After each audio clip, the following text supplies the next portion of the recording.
김영환 후보님이십니다. 좋은 얘기 많이 하셨기 때문에 이하동문입니다만은 우선 제일 중요한 것은 바른미래당과 통합해서나 물리과학 정치적으로 결합되지 못한 문제를 해결해야 된다고 생각합니다. 그래서 역지사지해야 한다. 미래당 의원들과 후보들을 우리가 국민의당 출신들이 이해하고 지지하고 그리고 미래당은 또 국민의당과 하나가 되는 과정, 이것이 지지를 높이는 데 가장 중요하다고 생각합니다. 통합과 개혁 가운데 통합이 우선이다, 그런 말씀 드리겠습니다. 아까 투쟁성을 회복해야 한다. 싸우지 않는 정당을 국민들이 지켜볼 이유가 없다고 생각합니다. 우리는 국민의 약자의 눈물을 닦아주는 문제에 있어서 정의당보다 더 견결하게 싸워야 한다. 그 말씀 아까 드렸기 때문에 생략하겠습니다. 국민의 평이 하나는 있어야지. 지난 총선에서 우리가 말한 것입니다. 국민을 위한 정당을 만들겠다고 했습니다.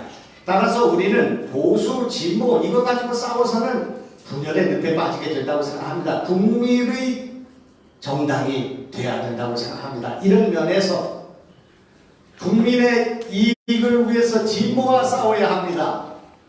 국민의 복리를 위해서 보수와 싸워야 합니다. 우리는 민주당보다 어떤 점에서는 더 진보적이어야 하고 어떤 점에서는 더 보수적이어야 합니다. 국민을 위해서 말입니다. 선민 후당의 원칙을 지켜야 합니다. 선당 후사에서 이제는 국민을 당보다 우선하는 당리당략을 벌이는 그런 정치를 해나갈 때 우리가 지지를 회복할 수 있다 생각합니다. 그런 것을 해낼 수 있는 인물을 이번 전당대회에서 뽑아야 된다, 그렇게 생각합니다. 진정한 공통 질문 한 가지 했고요. 다음에 자율질문 하기 전에 한 가지 좀 말씀드리겠습니다. 다 아시다시피 바른미래당은 국민의당과 바른정당이 함께하는 정당입니다.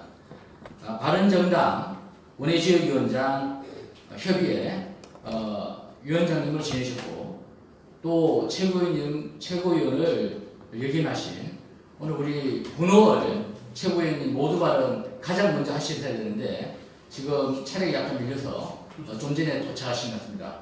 우리 권오월 최고위원님의 모두 발언을 여기 앞에서 중심으로 한번 듣도록 하겠습니다. 권오월 최고위원님을 모십니다.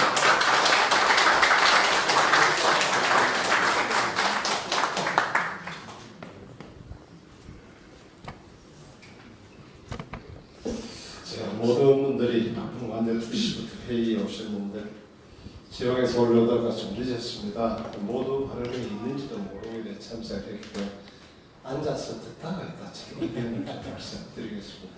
뒤에서 잘 듣겠습니다. 반갑습니다.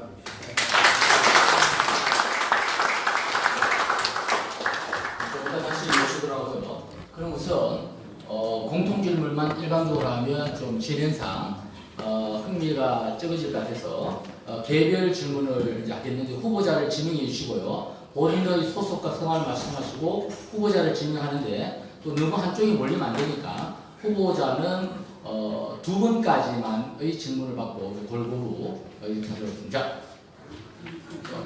여기 하고 1번, 2번 이렇게 하겠습니다. 1번, 1번. 네, 안녕하세요. 충북 청주에서 올라온 전 청주시 서울 지역위원장 안창현입니다. 오늘 그 정치 관련된 그 말씀하신 거 잘 들었습니다. 그래서 간단하게 한 가지만 저는 사실 공통 질문으로 좀 5분에게 좀 여쭤보고 싶은데요. 그 지금은 민주당하고 자유한국당 그리고 우리 바른미래당 혁신 어떻게 할 것인지 국민이 받아들일 수 있는 가장 강한 혁신을 할 수 있는 당에 앞으로 지지가 몰릴 거라고 저는 생각을 합니다. 그 가운데서 지금 우리 후보님들께서 정치에 관한 혁신하는 많이 말씀을 하셨는데 지금 민생이 지금 굉장히 파탄 지경입니다. 이 경제가 지금 바닥 경제가 너무 어려워가지고 지금 우리 국민이 신음하고 있습니다. 앞으로 이런 민생을 어떻게 살릴 것인지 경제 부분에 대해서 아까 마지막 분서부터 하셨으니까 4번 후보님부터 좀 돌아가면서 간략하게 경제를 어떻게 우리 경제를 살리느냐, 이것이 우리 당을 살리는 또 첩정일 수도 있다. 저는 그렇게 생각을 해서 4번, 5번부터 좀 간략하게 한 말씀씩만 부탁드리겠습니다. 안창민 위원장님 좋은 질문 감사합니다. 마치 지금 안창민 위원장께서 주신 질문, 경제 질문, 최저임 근로시간 등 경제 문제에 대한 질문이 공통 질문으로 되어 있기 때문에 그럼 그대로 공통 질문으로 하는 것으로 하겠습니다. 그럼 4번이었던 우리 장승태 후보님. 제가 1등했습니다.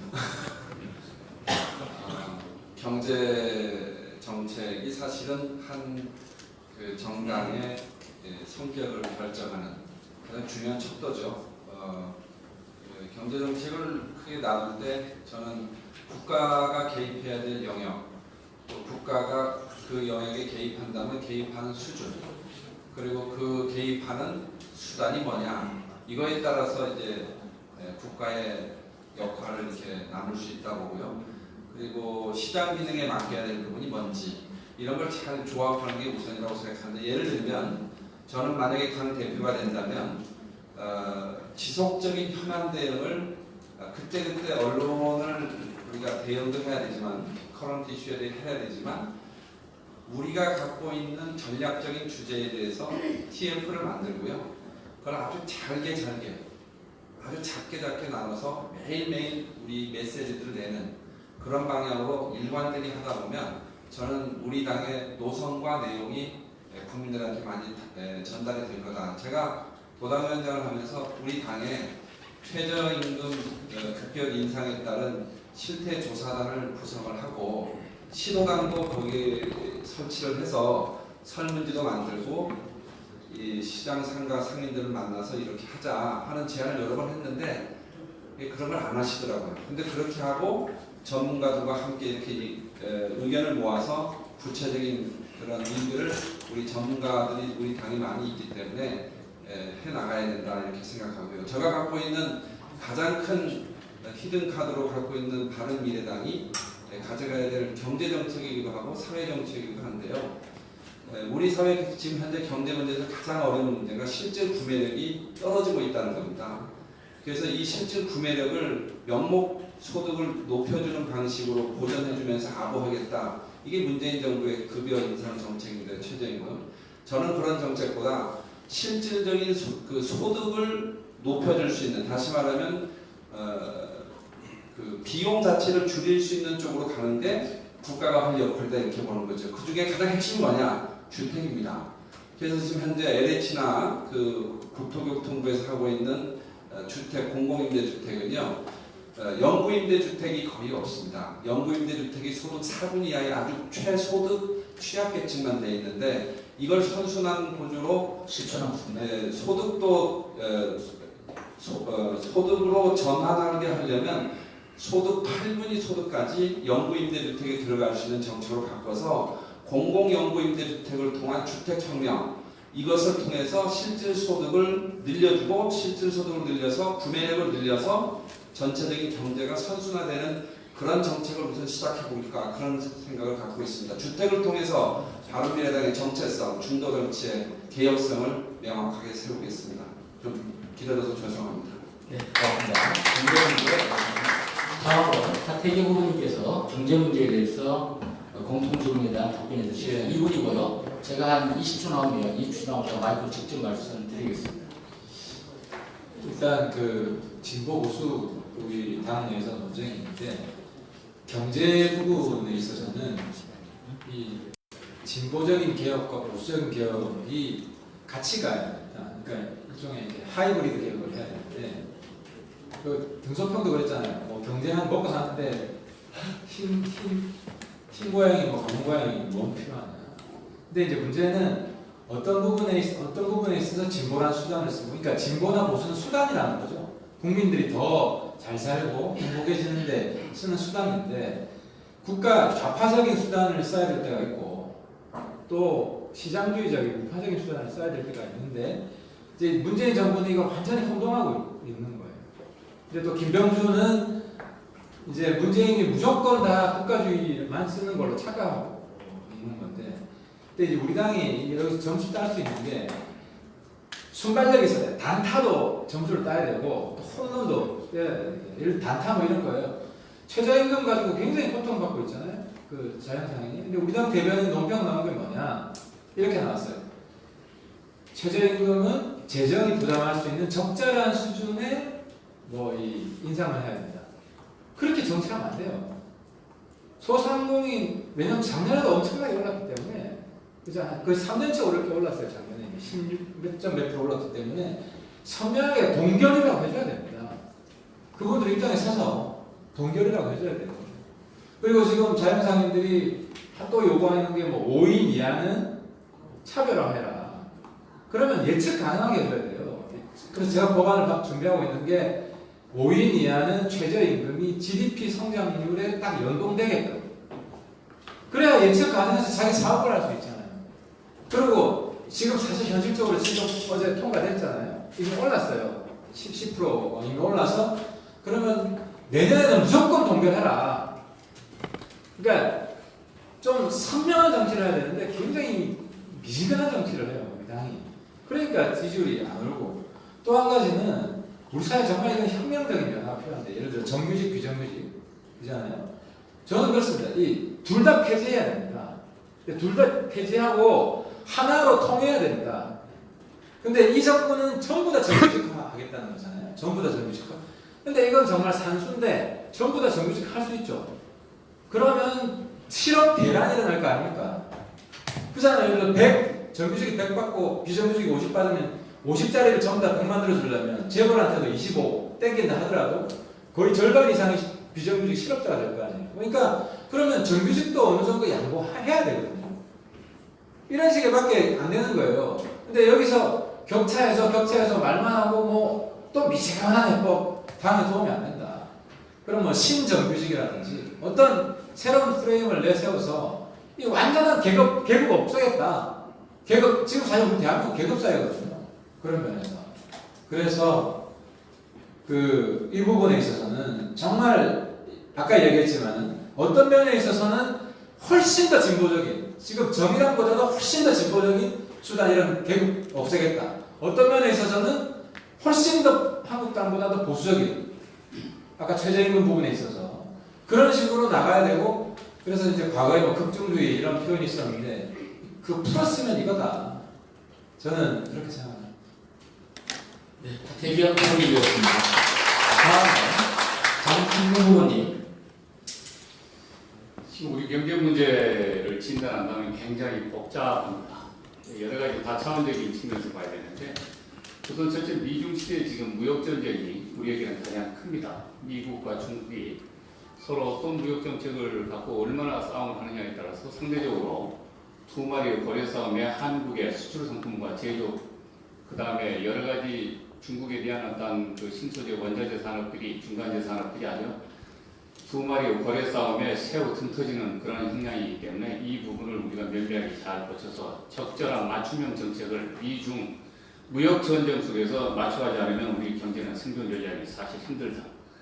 이걸 우리가 생각해야 되고 두 번째는 이 경제 정책이라고 하는 게 어느 한 가지만 가지고 이야기하는 게 아니고 국제 경제 환경과 구조와 금리 정책, 환율 정책, 소득 정책, 주택 정책, 또 세금 정책, 뭐 금리 정책 이 모든 것들이 좀 연동되어 있습니다. 이 자체를.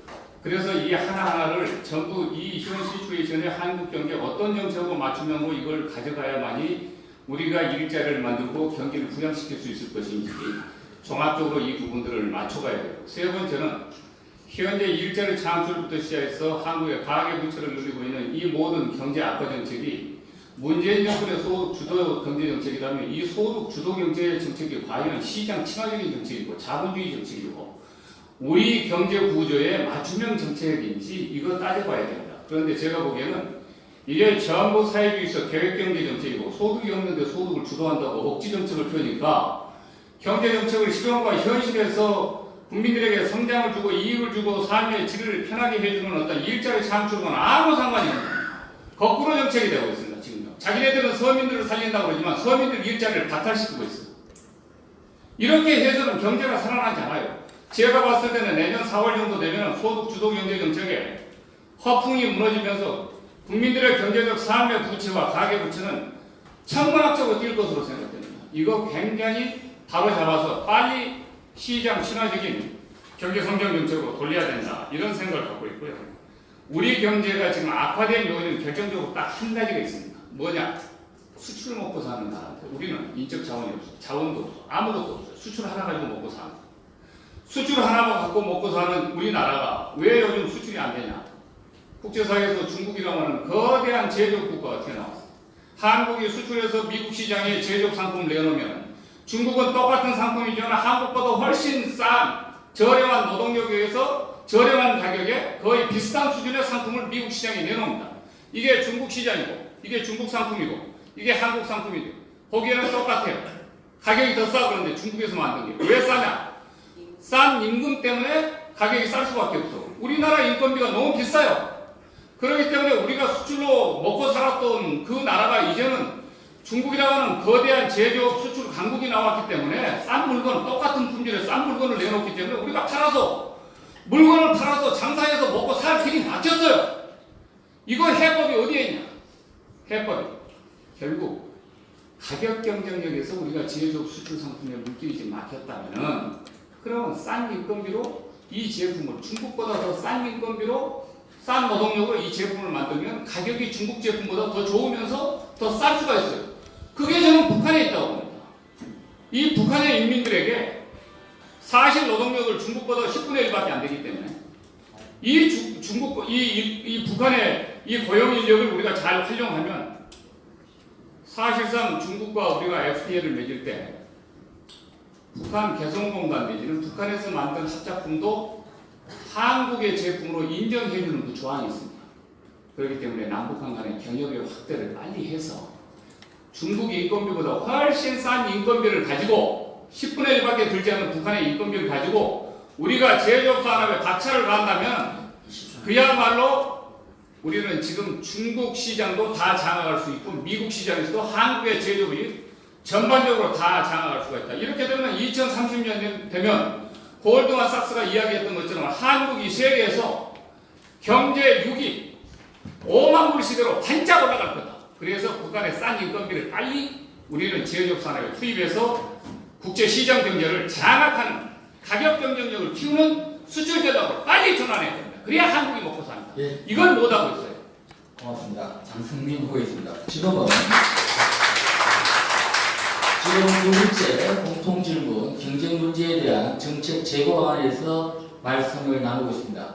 김영만 후보님 답변 차례입니다. 찬스가 있으면 한 1분 정도 더 쓰면 좋겠어. 너무 어려운 문제라. 한때 우리는 반도체 세계 1등, 조선 세계 1등, 그리고 자동차 세계 한 4, 5등, 원자력 세계 한 2, 3등, 이런 천리가 단위 생산량 1등이 나라였습니다. 이게 다 무너졌습니다. 지금 자동차 무너지면 큰일 납니다. 근데 무너지고 있습니다. 이런 상태에서 일자리 줄고 한국 경제의 파생력이 정말 대한민국 최대의 위기에 와 있다고 생각합니다. 이것은 문재인 정부의 그런 소득주도 성장의 문제가 아니라 대한민국의 몰락이 가까워지는 삼성전자의 턱 밑에 화웨이가 와 있습니다. 우리 갤럭시 9이 지금 중국 시장에서 1.2%밖에 안 됩니다. 이렇게 되어 있는 경기가 이렇게 되어 있는 상황에서 정부가 환경적인 소득주도 경제의 성장과 함께 기업인들에 대한 반기업 정서를 조장하고 있습니다. 검찰이 나서고 공정거래위원회가 나서면 경기가 나오고 투자가 진행될 수 있다는 이런 관치 생각을 지금 갖고 있습니다. 이거 막기 위해서는 우리 당이 기업이 살아야 나라가 산다는 얘기를 계속 해줘야 합니다. 이것을 우리가 두려워하기 때문에 이거 무슨 대기업 편드는 것처럼 기업 편드는 것처럼 생각하기 때문에 기업인의 사기를 떨어뜨리고 투자력이 떨어지고 우리 중소기업이 해외에 나가는 것입니다. 지금 오늘 당장 베트남에 6천 개의 기업이 나가 있습니다. 그 기업 가운데 2천 개만 돌아와도 우리 젊은이들 일자리가 되살아나게 되는 것입니다. 기업이 왜 떠나는가? 정치가 이것을 만들고 있습니다. 관치고 하고 있습니다.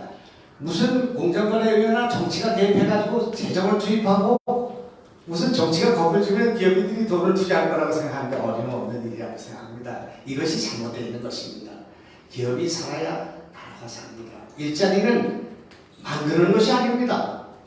일자리를 어떻게 만듭니까? 일자리는 만들어지는 것입니다. 그렇기 때문에 기업의 투자 의욕, 사기를 높여줄 수 있는 환경을 만들고 규제를 완화하고, 그리고 그렇게 해서 만든 기업들이 외국에 나가 있는 기업이 돌아올 수 있도록 만드는 그런 일을 정치가 해야 되고 우리 당이 해야 20초. 이렇게 말씀드리겠습니다. 네. 두 번째 공통 질문 끝 답변 우리 이수봉 부모님이십니다. 예. 원래 이제 제가 경제학을 좀 전공해가지고 이제 이 문제 관련해서는 좀 뭐라 드릴 말씀 많은데 짧게 말씀드리면 사실 이제 민주당에는 제대로 된 성장이 안 되었다는 게 가장 큰 문제고 진보진영 전체가 좀 그래요. 그러니까 우리 경제를 성장시키려면 공정 성장론, 지금 나와 있는 게 혁신 성장론, 포용적 복지, 그다음에 소득주도 성장론입니다.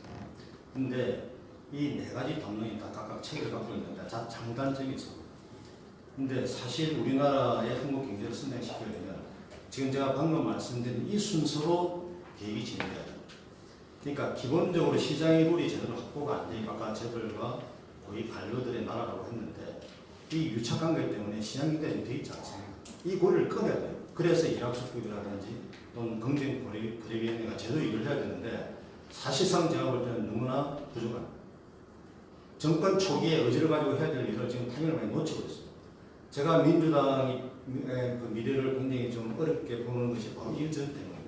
가장 경제 핵심적인 문제를 지금 제대로 접근을 못하고 있습니다. 그 다음에 이런 공정한 시장의 틀 속에서 혁신 성장을 할 수 있는 분위기를 만들어야 됩니다. 그에 대한 아이템이 없다는 거죠. 맨 마지막에 해야 될 소득주도 성장을 가지고 지금부터 접근하니까 다 지금 문제가 터져버린 거예요. 그래서 지금 이 문제를 접근할 때 이게 우리가 제3당 또 바른미래당으로서의 정말 책임 있는 입장을 가지고 정책을 제안하려면 그냥 막 제안해서는 안 됩니다. 그냥 국민 90% 이상의 그런 정말 절실한 생존권을 정확하게 집약을 해서 이야기를 할 줄 알아야 되는 생각입니다. 그런 점에서 우리 경제를 살리려면 최소한 지금 진행하고 있는 공정성장에 관련된 단어, 공정거래가나 그리고 재벌과 기득권의 다각을 끊는 문제, 이거부터 확실히 해결하고, 이거는 절대 죽은 깨어나도 아마 못할 겁니다. 오히려 그런 점에 우리 당의 존재 의미가 있다고 생각합니다. 그걸 부각시키면 온 국민들이 그 문제에 대해서 집중을 하게 되고, 아 정말 바른미래당이 경제에서는 오히려 어느 당보다 진보야 이렇게 생각할 수 있습니다. 정의당보다 더 잘할 수가 있어요. 그런 어떤 입지를 확보한 다음에 생겨나는 여러 가지 부작용들을 같이 해결해줘야지 밑에 문제 가지고 싸우다 보면 우리 바른미래당이 계속 왔다 갔다 할 겁니다. 그런 점에서 저는 이 문제는 정말 한번 깊이 있게 우리 당에서 토론을 하게 줄 것을 부탁드립니다. 지금 계속되는 열기 가운데 두 번째 공통점을 마쳤고 잠깐만 5초만 기다려주시기 바랍니다. 오늘 정말 소중한 분들 한 분 제가 소개시키면 함께 하신 여러분들 큰 박수 주시기 바랍니다. 소중한 분들이십니다. 지금 현재 저희들 토론회, 정진발표회 토론회를 함께하고 계시는 페이북 라이브 방송에 함께 하시는 당원분과 지지자분들께 저희들이 뜨거운 박수 올립니다.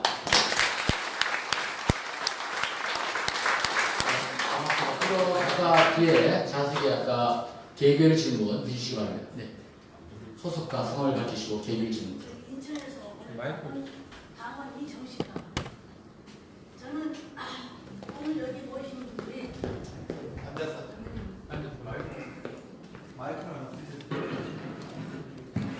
여기 모이신 분들이 전부 정말 당을 사랑하시는 분만 모였다 생각합니다. 그래서 꼭 제가 이 말씀을 드렸으면 좋겠다 하시는 이 뜨거운 말씀입니다. 제가 지금 들고 있는 책이 혁신과 안철수의 공정 성장론 책입니다. 이 책을 다 받아갔을 겁니다. 여기 국회의원들 내지는 당원, 지구당 위원장님들은 받았을 거라고 봅니다. 이 사람이 누구냐면 솔직히 안철수 지지했던 사람이 아닙니다. 가장 거의 보수적인 그 경제학자인데 이분이 어떻게 안철수 쪽으로 좀 어떻게 책을 좀 보고 당원에 자기 와이프가 이렇게 개입돼 있고 하다 보니까 안철수가 대통령이 안 되면 큰일 난다 이 나라 해서 이 책을 쓴 겁니다. 근데 저는 이걸 평소에 갖고 다니면서 지하철을 보고 있는데 아까 이수봉 의원님께서 공정성장론 때문에 내가 이 안철수하고 합류하게 됐다. 이 얘기 듣고 벌떡에 꺼냈습니다. 솔직히. 자, 그러면 질문하는데요. 이수봉 의원님하고 김영환 의원님한테는 제가 시간 관계상 말씀드리겠습니다. 이수봉 의원님께서는 노동운동을 30년 하셨다고 했어요. 그러면 지금 민노총이 과연 지금 거의 정당하고 가까워서 합력하고 롤 모델로 이렇게 가고 있는데, 만약에 당대표가 되신다면 그들하고 어떤 역학관계를 가져서 제발 좀 그들을 좀 우리 쪽으로 좀 끌어들일 수 있는가, 이걸 묻겠고요. 왜 그러냐면 안철수 대표가 당대표가 될 때, 국민의당을 만들 때 즉시 제일 먼저 한 일이 뭔지 아시죠? 7시 20분에 공모를 했습니다. 그때 참여연대도 끌어들여서 얘기를 하고 각 대표들 다 오라 해가지고 하니까 참여연대가 뭐라 했냐, 당에서 내가 여기까지 이렇게 회의해본 적은 처음이다, 역사상. 그랬습니다. 할 수 있습니다. 그래서 민노총 우리가 못 끌어나면 법 없어요. 그래서 만약에 당대표가 되신다면 제발 부탁인데, 노동운동 했던 그 정신을 또 경제학자라고 하시는 경제 공부를 하시다는데 아주 잘 된 것 같습니다. 그래서 그 두 가지를 잘 살려서 다음에 좀 살려서 하겠고, 그 다음에 김영환 의원님은, 지금 김영환 의원님하면 전 눈물이 납니다. 지금 또 날락하는데. 김영환 의원님은 우리 당의 비례대표 1번과 2번 아시잖아요. 나는 1번과 2번이 둘이 가학자예요. 나 이걸 보고 나 이 당에 지금 속해 있는 겁니다. 이 미래당에 있는 이유가 그겁니다. 왜 4차 산업이 와 있고 5차 산업이 오고 있는데 우리 당이 뒷땅이나 그런 행동을 해도 되겠습니까? 당이? 국가를 끌고 갈 당이 4차 산업이 오는데, 그런데 거기 과학자 1, 2번이 비례대표란 말입니다. 그걸 누가 끌었냐? 김영환 의원이 끌은 겁니다. 여러분 그거 모르죠 다. 이런 사람이 당대표가 돼야 됩니다. 그러면 그래서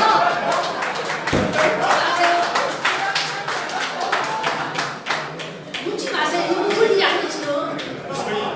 자, 그래서 김영환한테 뭐를 묻고 싶냐면, 그 두 분 과학자를 의원님 저 좀 보세요. 두 분 과학자가 어떻게 활용을 해서 이 당을 장악할 것이냐. 그렇다면 과학자하고 경제학자 노동운동가 둘 다 붙으면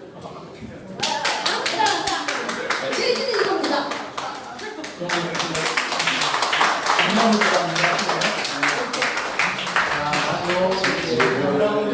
카메라에 맞습니다. 하세요. 표를 얻어주고 가시는 건지 떨어뜨리고 가는 건지 그런 말씀을 좀 웃으면서 하셔야 돼요. 웃으면서 하는 것도 모르겠습니다. 저 누구 인재영위원장으로 4명 영입했습니다. 국회의원 지금 현재 당. 그 중에 한 사람은 배신하고 당을 떠났기 때문에 제가 자랑할 게 없습니다.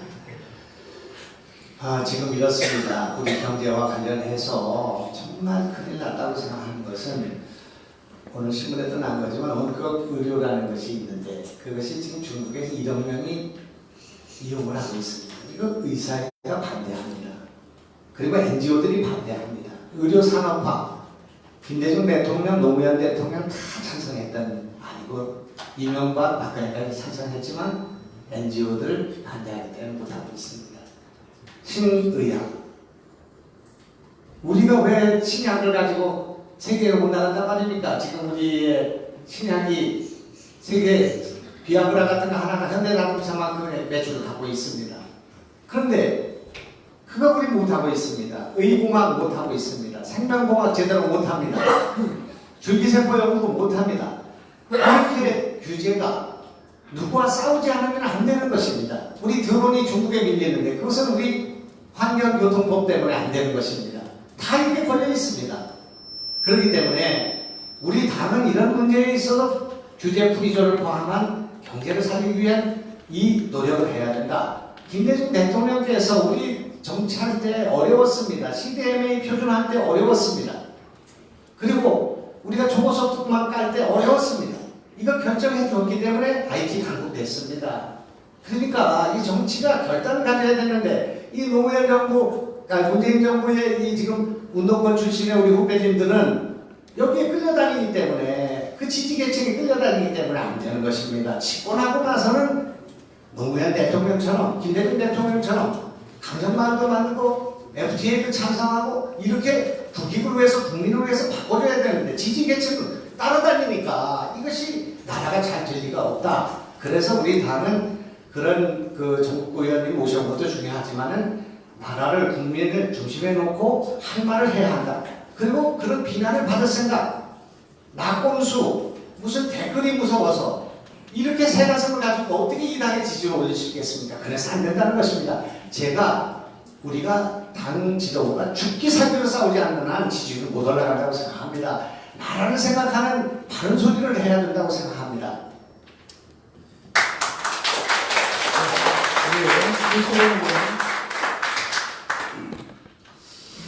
예, 지금 이제 우리나라 현재 경제를 살리는 과정에서 이제 노동이 문제가 되는데요. 저는 이제 민노총 출신이지만 저는 이제 그냥 관념적으로 하는 게 아니고 제가 현장에 있을 때 이런 얘기 많이 했어요. 80년대 제가 노가다를 막 할 텐데 열심히 이제 저 나는 일을 했는데 같은 동료가 그런 얘기를 하더라고요. 노가다 땀 흘리면 3대를 빌어먹는다. 그러니까 열심히 하지 말라는 거예요. 이 심리가 사실은 지금도 유지되고 있는 겁니다. 그러니까 우리 경제의 가장 핵심적인 문제는 뭐냐면 정치 지도자로 노동을 이해를 잘 못해요. 그리고 온 국민을 대상화시켜요. 상위 10%가 전체 국민을 대상화시키고 있다. 국민들의 창의적 에너지를 끌어낼 줄을 몰라요. 이게 결국 이 문제를 정말 우리가 진지하게 접근을 해 어떻게 우리 국민들 또 노동의 힘을 끌어낼 거냐. 그래서 우리를 창조적 에너지로 승화시킬 거냐. 이걸 할 수 있는 사람들이 없습니다. 굉장히 피상적으로 얘기해요. 그러면 우리 당의 뿌리들은 굉장히 약하다고 봅니다. 지금 가장 이제 노동계가 잘 못하는 게 굉장히 많아요. 그러니까 노동계 비판하려면 100가지 묻습니다. 저는 계속 비판해온 사람이고. 근데 문제는 뭐냐면 윗물이 맑아야 아랫물이 맑은 거거든요. 윗물이 썩어 있는데 밑에 보고 아무리 잘해도 말을 안 듣습니다. 지금 이 신뢰가 붕괴되어 있거든요.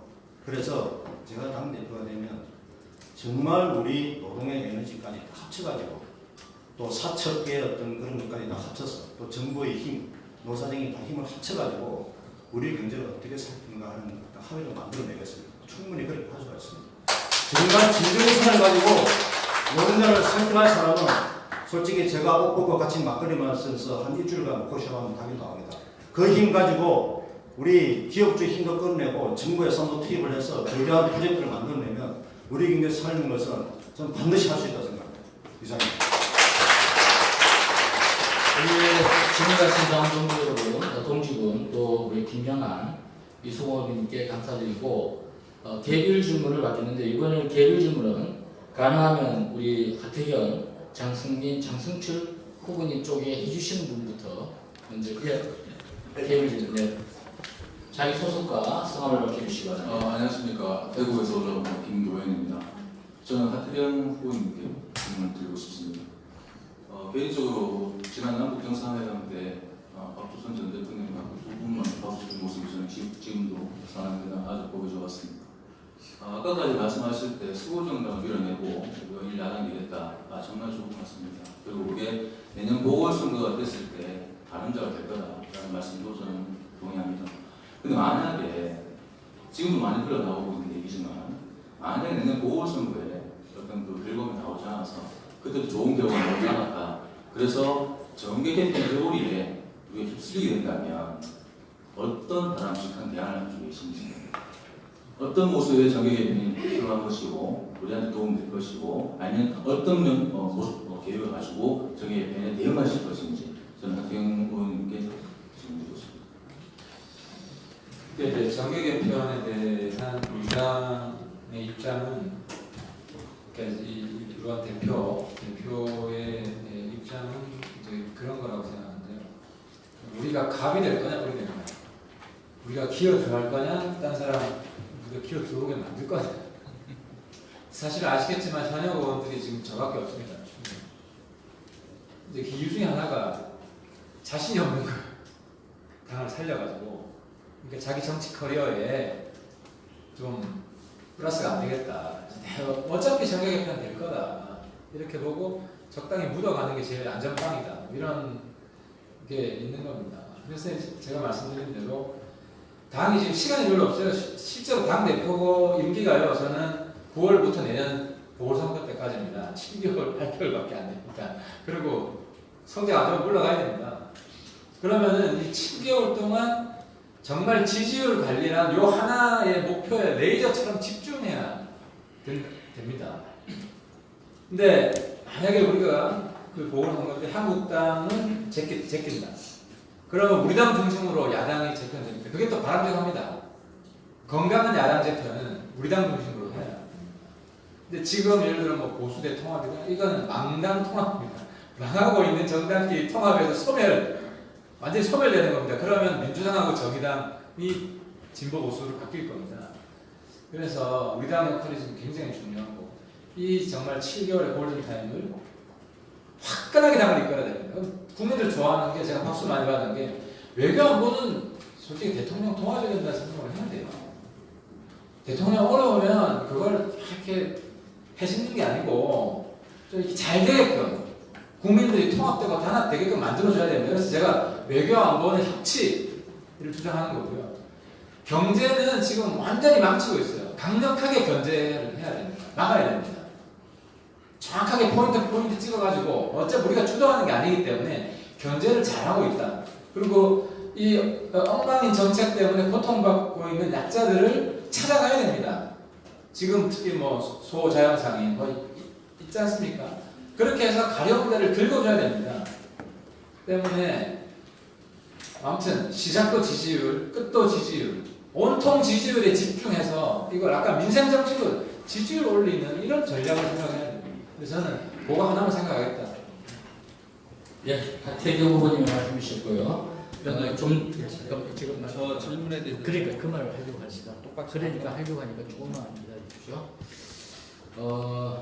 방금 대구에서 김도연 당원께서 주신 질문에 혹시 장승민 후보님이나 장승출 후보님이 답변을 받겠다 그러면 각각 1회씩에서 답변을 받고 다시 이제 똑같이 이러니까 또 세 판으로 답변 받겠습니까? 예. 네. 장 후보님 먼저 하시죠. 제가 이쪽 못 봤습니다. 그럼 장승민 후보님하고 장승출 후보님하고 혼자 지원단에 하세요.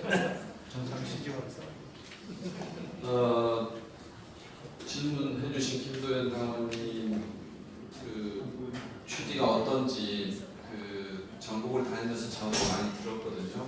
그래서 당을 걱정하는 친구로 이해를 하고요. 하태경 의원님의 그 기본적인 목표 의사는 저도 동의를 합니다. 어쨌든 결과적으로 저희 당이 좀 강한 큰 당이 됐으면 좋겠다. 근데 하태경 의원님 얘기하는 반공 보수 세력을 대체하는 야당 혹은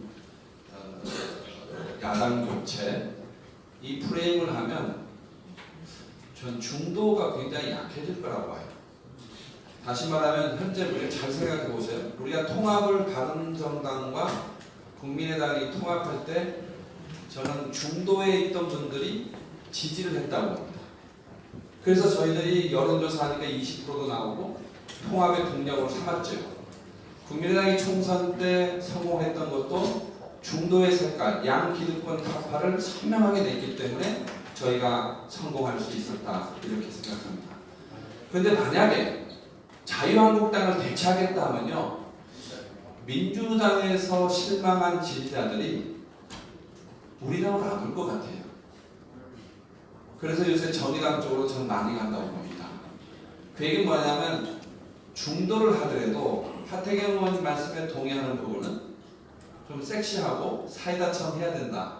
중도를 선명하게 하고 강력하게 하면 충분히 진보 쪽에 민주당 쪽에 가 있던 분들이 우리한테 올 텐데 갈대를 못 찾고 있는 거죠. 그래서 저는 목표를 야당 교체라는 프레임은 우리 당에 맞지 않다. 잘못하면 이 당을 보수 세력에 넘기려고 한다. 그런 주장에서 그런 비판을 받을 수밖에 없다. 그래서 아까 당을 넘기려고 하는 생각이 자꾸 든다. 이런 말씀을 드린 거고요. 저가 되면 강력한 선명한 중도 정당을 통해서 민주당이 현재 왜 지지율이 높은지 아세요? 우리 당의 중도의 표를 줘야 될 분들이 거기로 가 있어요. 우리가 우리 노선을 정확히 하면 올 거고요. 자유한국당은 아까 하태경 의원님 말씀에 동의하는 게 이 안보 반공 보수의 그 설 자리가 급격한 정세 전환을 통해서 사라지기 때문에 우리가 그걸 굳이 그걸 막 먼저 목표로 내세우지 않아도 역사의 뒤안길로 사라질 가능성이 많다. 우리 길을 가자, 중도의 길을 가자 하는 게 저의 입장입니다. 네. 그러면 정신적으로는 대변 진보는 내년에 정계 개편의 분위기가 온다면 어떻게 하시겠습니까? 이 질문입니다. 우리가 이제 중도 실용 정당인데 이 중도 실용이라고 하는 것은 제가 이제 김대중 대통령을 23살 때부터 모시기 시작해서 30년간을 모시고 정권 교체를 50년 만에 하고 그래서 민주주의 위기로 정권 교체를 해본 전략을 갖고 있습니다. 물론 DJP도 해봤고 제 아이디어고 그리고 청와대 국정상황실을 만들어서 백악관 상황실을 모방해서 IMF라고 하는 국가 위기를, 경제 위기를 극복해 왔었던 경험과 전략을 갖고 있습니다. 이 국가도 그렇고 정권도 그렇고 크게 먹어본 놈이 먹을 수 있습니다. 그 방법을 압니다. 고기도 먹어본 사람이 잘 먹죠. 지금 현재 우리 당의 지지율을 올리는 방식은 여러 가지가 있습니다. 저는 두 가지로 보는데 이 중도라고 하는 것을 이념화하면 안 됩니다. 이념화. 중도라고 하는 것이 왜 중요하냐 그러면은 양당제가 공화당이 됐건 민주당이 됐건 아니면 더불어민주당이 됐건 자유한국당이 됐건 극우 보수 우파, 극자 종북 세력 이렇게 해서 국가의 헌법과 정체성을 한쪽으로 어긋나게 끌고 가버리면은 그걸 견제할 수 없는 캐스팅 보트 역할을 해주고 균형을 잡아주고 국가가 안정을 유지할 수 있도록 역할을 하는 것이 중도 실용의 정당의 필요성입니다. 이것이 레이파드라고 하는 유명한 미국의 플루럴 디모크라시라고 하는 민주적 다원주의를 주장하는 정치학자의 중도론입니다. 그래서 우리 당은 설령 저쪽 미국의 공화당이나 민주당이 자기네들이 이념적으로 극우가 되고 극자가 됐을 때 중도가 한쪽으로 너무 국가를 끌고 와버리면 수렁에 빠져버릴 가능성이 있기 때문에 그렇게 하지 못하도록 중간에서 균형을 딱 잡아주고 전체 국민의 이익을 균점해주는 역할이 바로 이 중도의 역할입니다. 그러니까 매우 실사구시적이고 실용적이고 합리적인 생각을 갖고 있는 결정적인 집단이죠. 저는 이런 이성적인 합리적 생각을 갖고 있는 사람들이 집권을 하면 더 좋다고 생각합니다. 그런데 진보 정당이나 극우 정당은 자기네들이 다수당을 차지해서 집권을 해버리면 국가 정책을 수록으로 몰아가버릴 극단으로 몰아가버릴 가능성이 많습니다. 그래서 그 지금의 현재 양당은 별로 안 좋습니다. 그렇기 때문에 우리 당과 같은 중도 합리적 세력이 실사구시적인 정치적, 정책적 대안을 갖고 대한민국의 70%를 이끌어 나갈 수 있었으면 좋겠다 이런 생각이고요. 또 하나는 정당의 지지는 현재 보수당 쪽이 텅 비어 있습니다. 저 김병중 비대위 맡아가지고 6개월 가면서 자중질환이 일어나면서 아무런 대안이 못 될 겁니다. 그러면 이쪽 야당 지지자들이 텅 비어 있습니다. 이 사람들이 최소한 52%가 됩니다. 52%를 우리가 다 끌어올 수는 없다 하더라도 지금 텅 비어 있는 그들의 지지를 우리는 일로 견인해내야 됩니다. 그래서 제1야당이 될 수 있다라고 하는 대안을 제시해야 되고 또 한편으로는 더불어민주당의 진보 측에서 그동안에 중도 쪽에서 흘러갔었던 20%가 지금 떨어져 나오기 시작할 겁니다. 그들을 겨냥해서 그들이 실망해서 문재인 정권으로부터 떨어져 나올 때 우리는 그들에 맞는 그들의 대안이 되는 대안 정책을 제시하면은 이건 금세 40% 50% 올라갈 수가 있다. 그렇게 되면은 양당이 무너지면서 양당의 20% 30%는 이 당으로 전부 탈당해서 올라오면서 이 당은 순식간에 80석을 만들 수가 있다라고 하는 것이 저의 대안입니다. 다시 말씀드리지만 이 30석이라고 하는 땅콩 정당 가지고 저는 1년 안에 7, 80석 제1야당이 범건은 제1야당을 만들 수 있고 그 다음에 2년 후에 선거에서 그걸 기반으로 해가지고 150석 마크롱처럼 태풍을 불고 집권할 수 있는 그 기반을 만들 수 있다고 하는 전략과 비전을 갖고 있기 때문에 이번에는 완전히 당을 황골탈퇴해서 혁신해서 집권당으로 가는 그런 선택을 여러분들이 해주셔야 됩니다. 감사합니다.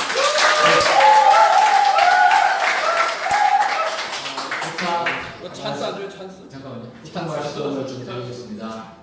시간을 가능하면 좀 맞춰주시고요. 지금 현재 저희들 125번째 토론을 계속하고 있습니다.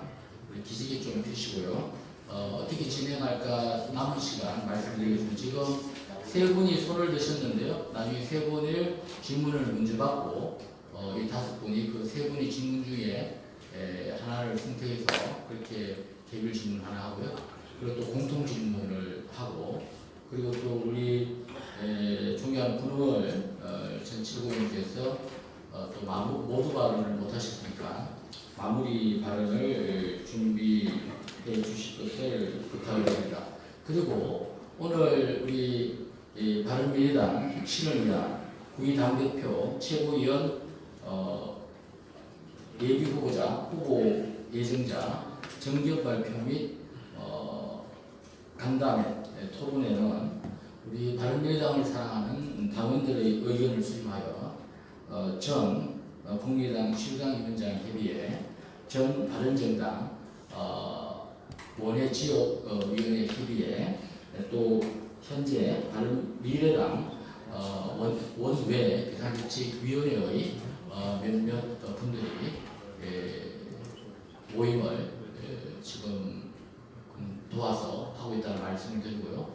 오늘 혹시라도 좀 부족하다 싶으면 우리 당원 여러분들이 또 바란다면 저희들 이러한 자리 후보님들과 상의 후에 한 번 더 말씀드릴 것을 약속드립니다. 그러면 여기 우리 질문, 여기 질문, 그다음에 우리 세 분하고 질문을 하고 다 듣고 질문을 선택해서 하나씩 주었다고 마지막 공통 질문 우리 또 김선철 위원장님 공통 질문으로 하나 하시죠.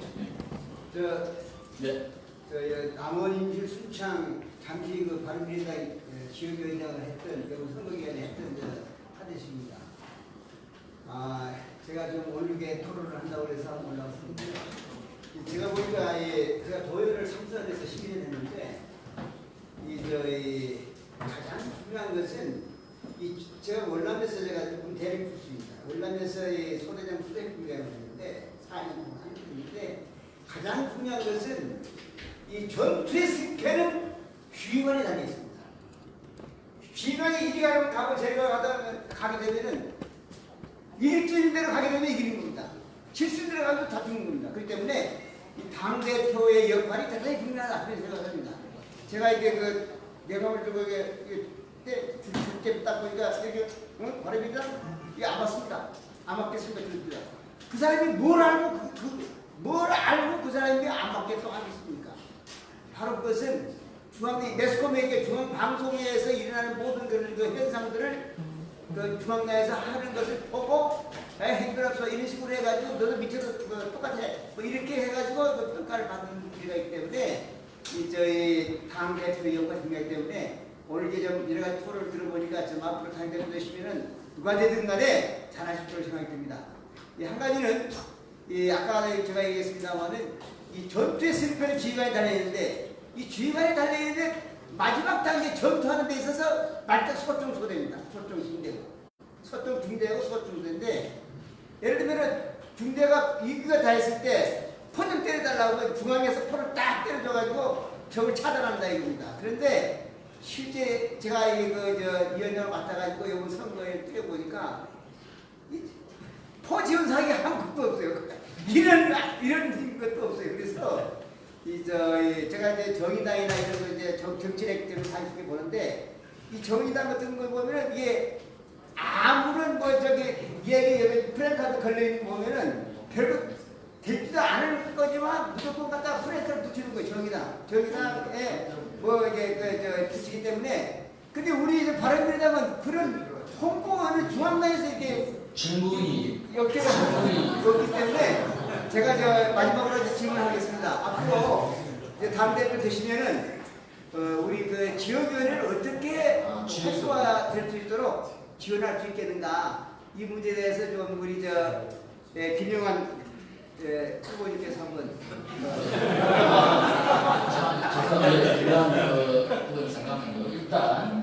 일단 하대식 당은 지역이나 활성화만 문제가 나오고 일단 세 질문을 다 듣고 우리 후보님이 세 개 중에 선택을 하셔서 이번 좀 답변하시면 좋겠습니다. 자, 5개. 지금 5개 할까요? 5개 다 받았고 자, 이 지역이나 활성화 그다음 저는 4가지 질문 드리고 싶은데요. 저는 고양시에서 온 고등학교 3학년 임준원이라고 합니다.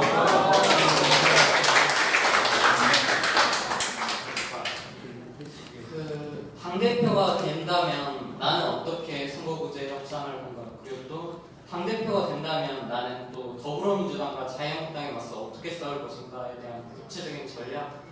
그리고 또 당대표가 된다면 나는 또 어떻게 더민주와 자유한국당에 맞서서 어떻게 정치 대결할 것인가. 그리고 또 장성민 후보님께는 개별적으로 한번 여쭤보고 싶은데 아까 자유한국당과 더 진짜로 말하는 것인지 그리고 또 그분들이 오시지 않을 경우에 대안이 있는가 여기에 대해서 좀 여쭤보고 싶습니다.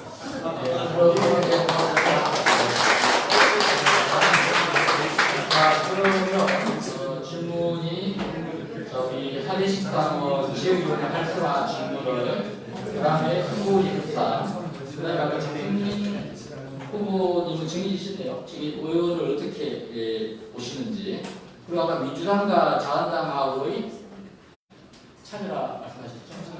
정책 대결하고 공통 질문에서 좀 한 번 더 봐주 또 하나 더민주하고 어떻게 되는 건가요? 어떻게 싸울 것인지 더민주와 더민주하고 어떻게 살 것인지 양쪽 다 어떻게 싸울 것인지에 대한 구체적인 전략이요. 자 일단 의식생 추가를 하나를 하시죠. 그러면 이제 다섯 개 되나? 하시죠. 사실은 진행을 했기 때문에 질문이나 발언 안 하려면요. 질문 바로 하겠습니다. 그래서 안 하시는 걸 하겠습니다. 네, 아니요. 농담. 지금 질문에 대한 수준은 젊은 분이 너무나 잘해주시기 때문에 현안만 얘기하겠습니다. 지금 이태규 사무총장이 지금 안심 마케팅하고 명동시는 문제가 여러 가지 문제가 있는데요. 저는 그보다 더 중요한 게 후보 적합도 여론조사에 대해서 조금 불만이 계신 분이 있을 겁니다. 그리고 앞으로 한길 리서치와 조앤 CNI 두 여론 조사 기관이 있는데 거기에 또 선정을 할까 우려하는 목소리들이 있어요. 뭐냐, 경선 때 한길 리서치와 조앤 CNI에 대해서 의혹을 가지고 있는 후보자들이 있습니다. 근데 우리 지금 당 구조상 룰이 일반 당원이 25%고 여론조사가 25%예요. 그러면 36만 당원 중에서 책임 당원을 제외한 32만과 여론조사가 가치가 똑같습니다. 근데 여론조사에 의해서 32만 당원의 목소리도 이렇게 무력화시키거나 아니면 동등한 가치가 인정되는데 지금 현재 이태규 사무총장님에 대해서 의혹이나 좀 오해의 목소리가 많이 나오는 자리에 할 필요는 없죠. 전 사무총장을 하시고 우리 김영환 의원님이 어떻게 해야 되나 공장에 할 수 있겠는가 라는 거 하나고요. 남자 하나 더 추가하겠습니다. 이번에 장승민 후보에 대해 있는데 저는 개인적으로 우리 후보님들에 대해서 되게 대단하시고 열정, 우리 당을 살리는 강도를 나왔으면 좋겠어요. 우리 장승민 후보에게 저는 돌직구 질문 하나 할게요. 장승민 후보에 대해서 우일식 위원장이 우호적인 표현을 가지고 있는 것 같다. 왜 그런 후보와 이렇게 가까이 지내느냐 이런 말이 있어요. 거기에 대해서 왜 가까이 지내면 안 되는가 물어보면 세 가지 질문이 나와요. 첫 번째가 신천지냐, 두 번째가 5.18에서 국회군이 넘어온 5.18 정신을 흐리지 않았느냐, 세 번째가 뭐냐면 세 번째도 굉장히 중요합니다. 김대중 정권 시절에 국정상황실장을 할 때 34살 때 정권의 2인자 역할을 하고 이기부터 했지만 무지막지하게 싸가지가 없는 인물이다. 이 세 가지에 대해서는 털어줘야 앞으로 뭐 본인의 얘기를 잘 하시는데 대등하게 얘기해야 되지 않겠어요? 두 가지 말씀드립니다. 우리 장승민 후보님 생각하신 뭐 해도 되겠어요? 왜냐면 장승민 후보님은 이 문제로 신천지 5.18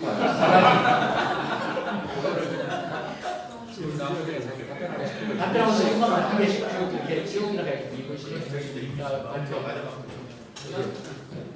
이름 오늘 못 끝나는데 어디 안 보여요? 안 보여. 질문해 보세요. 질문 다 해놓고 우리 후보자가 고를게요. 네. 우리 자리가 너무 좋고요. 정말 훌륭하신 분들이 많은 분들 많은데 제가 궁금한 거는 지금 사실 지지율 중이야 꼭 연관 될지는 모르겠는데 아까 뭐 말씀하신 것처럼 타이밍이 늦고 의견이 불분명하고 뭐 이런 것들 다 있는데요. 정책도 그렇고 근데 이제 왕치들이 항상 말씀하시는 게 사당으로는 지금 앞에 와 있다 그렇게 하는데 지금 인구 절벽 시대고 지금 이 노동력을 노골스티션이 쓰잖아요. 그거에 대해서 혹시 이제 당에서 문제가 되시면 타이밍이 먼저 앞서가서 뒤에 가서 뭐 나오면 그거 비판하고 이런 거 말고 혹시 그런 거 하실 수 있는지 김영하 후보님 먼저 말씀하셨던 당선인 후보님. 네. 자 그러면 우리 그 네 분의 좋은 질문에 우선 뜨거운 박수 한번 부탁드리고요. 자, 네 가지 질문에 대해서 후보자가 각자 초이스에서 2분씩 답변하는 거 이렇게 해도 되겠죠? 사장님, 예. 죄송한데 하나 질문. 예, 하세요. 네. 저 멀리서 와서 예. 좀 간절하게 말씀드리고 네. 싶습니다. 저 평택에서 온 성주입니다. 네. 저는 모든 분들께 듣고 싶습니다. 지금 저희가 국민의당과 다른 정당이 합병이 됐잖아요. 그런데 사실 불협화음으로 인해서 저는 모든 간파, 정책, 지지율 다 중요합니다. 더 1순위로 가장 중요한 건 가만사성이라고 정말 이 불협화음을 어떻게 해결을 하실 건지 저는 정말 다른 정당과 뭉쳐서 같이 구두 마케팅을 하고 싶은 저는 그쪽을 전공을 했기 때문에 그러고 싶지만 저는 제 지역에서 다른 정당 당원 한 분도 만나뵙지 못했습니다. 이런 실정에서 전국적으로 어떻게 다른 정당과 국민의당이 저희 울타리에서도 해결이 안 되는데 이 모든 걸 어떻게 알리실 건지 저는 그 불협화음을 어떻게 해결할 건지 그걸 다 듣고 싶습니다. 네, 2명의 여성당원과 2명의 남성당원, 1명의 청년당원께서 5개 질문을 주셨는데 우리 후보들께서 이 5개를 뭐 잘 조합해서 중요한 것은 2분 안에 이제는 2분이 지나면 화면을 돌리고 그러겠습니다. 자 그러면 순서는 이 안전 순서를 이번에 하도록 하겠습니다. 장승민 후보부터 이렇게 대결 있는 모드로 하겠습니다.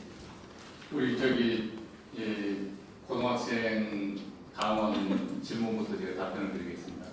불가능한 게 아니고 최근에 여러 이제 정치인들을 당 대표 출마에 대한 의사를 확인하면서 자리를 갖게 되고 만나게 되고 어떻게 해야 저희 당을 집권당으로 만들 수 있을 것인가라고 하는 게 저의 목표입니다. 그러다 보니까 이쪽 저쪽에서 저하고 대화를 나누고 저녁을 먹은 현역 의원들이 저한테 솔직히 이런 이야기를 합니다. 이번에 만일 9월 2일 전당대회에서 당신이 당대표가 된다면 이것도 국정원이 조작하나요? 당신이 당대표가 돼서 새로운 인물이 전면에 나와서 당을 그런 식으로 혁신을 해가서 집권 비전을 국민을 보인다면 장성민은 100% 할 거야. 왜? 정계 은퇴한 김대중 70 노인도 영국에 모시다 놓고 돌아와서 정권 교체했기 때문에 나는 믿어. 만일 당신이 당대표가 된다면 나 아마 탈당할 가능성이 많아. 나 탈당해서 그 당에 갈 거야. 그렇게만 혁신을 해서 간다면 다음 총선은 마크롱처럼 그 당이 힘쓸 수도 있어. 지금이 찬스야. 이런 이야기를 여러 의원들이 합니다. 무소속 의원도 합니다. 그러나 어떤 후보가 되면 그 당은 무너질 가능성이 많아. 소멸할 거야. 절망해서 다 탈당하고 말 거야 라고 하는 이 9월 2일의 전당대회가 완벽하게 이 당이 새로 시작하냐 그렇지 않으면 거기서 끝장을 내느냐라고 하는 절망과 희망의 기로에 있다라고 하는 것을 제가 말씀드리고 싶고요. 제가 당대표가 되면 많은 사람들이 관심을 갖고 이 당에 입당할 생각을 갖고 있다. 이렇게 말씀드립니다. 시간을 지금 바로 하면 지금 우리 2분이 지났습니다. 그러니까 지금 시간을 체크하는 사람이 없어서 제가 지금 시간 체크를 못하고 있거든요. 그래서 지금 우리 카메라 담당하시는 시간을 보시고 바로 화면을 돌려주세요. 그렇게 제가 지금 시간 체크 되는 게 없어서 그렇습니다. 자, 누가 시간 체크하시는 분이 한번 계속 인사드리겠어요. 누가 한번 시간 체크하는 분이 제 얼굴이 좀 잘 보여요. 김갑수 그래서 정확하게 시간을 체크해 주시고요. 자, 장승민 후보였습니다. 다음 하태경 후보. 그 질문들 많이 주셨는데 그 중에 제가 답변을 할 수 있는 것도 좀 하겠습니다. 그 지방선거 때 우리가 잘못한 게 주타방이라고 주된 타격 방향을 한국당으로 삼았어요. 됐습니다. 여전히 국민들은 적폐실패한 과제가 남아있다고 생각했고, 근데 이게 왔다 갔다 한 거예요. 그리고 심지어 이제 막 단일화 얘기까지 나오고 하니까 우리 당 지지율 떨어지는데 악영향을 줬다고 생각하는데, 그래서 노선이 굉장히 중요합니다. 제가 왜 그렇게 홍준표 대표를 때리게 했겠습니까? 거의 1년 동안 집중적으로 공격을 해서 실제로 도망갔잖아요. 그러니까 이 말로 끝나는 게 아니라 실제 용기 있게 똥을 뒤집어 쓰고 나라고 돌 맞으면서도 누가 돌파할 수 있느냐. 지금 우리당 그게 굉장히 중요하다. 그리고 또 하나는 교육 홍보가 굉장히 중요합니다. 교육 당원들 교육. 그래서 뭐 지역 내에서 어쨌든 시도 단위로는 계속 당원들 좀 모일 수 있는 친목도 하고 교육도 하고 이런 걸 좀 활성화 시켜야 되고, 그리고 마지막 그 지지율 관련해서는 아까 이제 어원들 영입도요. 우리 당 지지율이 조금 높으면 올 사람 많습니다. 당장 민평당부터 민주당을 일부 있을 수 있고 한국당을 일부 있을 수 있고 안 뜨니까 뭐 안 오고 있는 건데, 그 예를 들어 최고위원회를 하면 지금 비례도 마찬가지지만 사전 조율을 전혀 안 합니다.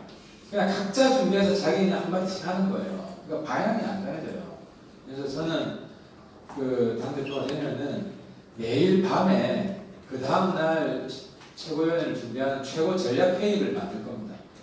그래서 단기 노선, 장기 노선 계속 공감대를 10초 넓혀 나가고, 그래서 이런 좀 엄밀한 관리를 통해서 지금 7개월 벼락치기인데요. 이것도 잘하면은 지지율을 정말 급상승시킬 수 있다고 생각합니다. 화면이 바뀌었습니다. 김영환 후보님 부탁드립니다.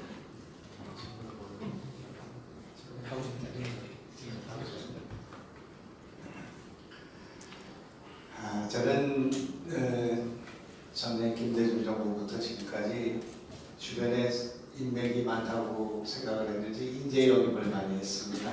그래서 대통령 때도 아주 장관이나 여러 가지 인재를 많이 영입하고, 민주당에 남았을 때는 김종인 의원을 비례대표로 영입해서 국회의원을 만들었습니다. 그런데 이번에 만약에 우리가 당대표가 되어서 당을 정비하게 된다면 밖에서 인재를 들여오지 않고 우리 당 안에 이 가시밭길 위에서 사직생을 했던 젊은 후보들을 발탁해야겠다 생각합니다. 만약 그런 기회가 온다면 뭐 청년, 여성, 무슨 장애인 이런 후보를 우리 당에서 시의원 낙선하는 사람 가운데 국회의원 비례를 줘야 되겠다고 생각합니다. 그렇게 하는 것이 좋겠다. 그렇게 함으로써 낙선이 훈장해주고 당을 위해서 이렇게 선다고 싸우는 사람들을 당에서 우대하는 전통을 만들어야 한다. 저는 왜 그런지 저한테 뭐 우리 당에 입당하겠다는 사람은 한 사람도 없습니다. 그리고 참 여기 오늘 와가지고 느낀 거는 아유 괜히 나왔구나. 안 나가면 다 7, 80석도 만들고 100석도 만드는데 나는 걱정이 많이 됩니다. 그래서 제가 할 수 있는 일은 우리 당 안에 낙선한 사람들, 아무 잘못 없이 나가서 보전도 못 받고 정치를 처음 시작한 사람 가운데 좌절한 사람들 당직을 줘야겠다. 그분들을 훈련시켜서 다음 총선에 내보내야겠다. 그리고 우리 당을 잘 화합하는 것이 중요합니다. 그리고 미래당과 통합을 완성함으로써 우리 당의 지지를 얻어야겠다. 문제를 당 안에서 찾는 것이 좋겠다. 그렇게 생각합니다. 네, 고맙습니다.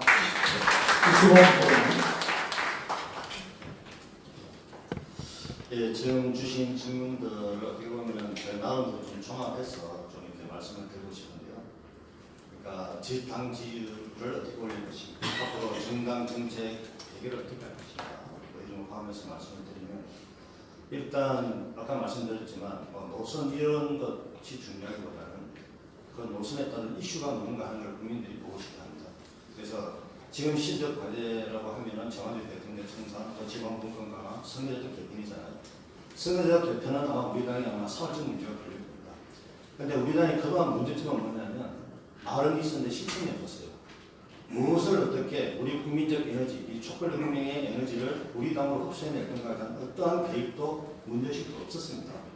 이 부분들을 저는 복원시켜내려고 합니다. 그런 게 제 전문이거든요. 많이 보았습니다.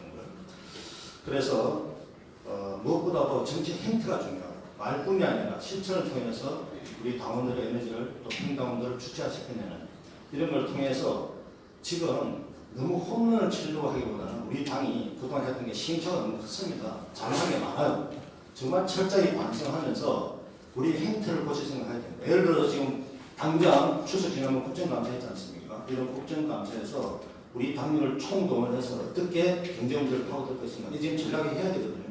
이런 부분들 관련해서 원내와 긴밀히 협조를 해서 전략을 세우도록 그렇게 하겠습니다. 그래서 반드시 타점을 올릴 수 있도록 하면서 차분히 기초를 다져서 평등한 중심 주체의 정당으로 복원시키는 기초에서 내연을 확장하겠습니다. 그러지 않으면 잘못하면 이게 모수야구로 돼가지고 저는 산수하다가 망했다고 생각하거든요. 지금은 질적으로 우리 당을 변화시켜야 되기 때문에 그런 점에서 저는 주목하고 있고요. 마지막으로 한 가지만 말씀드리면 아까 우인식 분이 이야기하셨지만 여론조사 이거 폐지해야 됩니다. 여론조사로 이거 결정하는 것은 굉장히 이건 불합리한 것입니다. 그런 점에서 여기 나오신 후보 5분들 다 연맹해서 폐지를 촉구하는 성명을 제출할 것을 저는 제안드립니다. 이상입니다.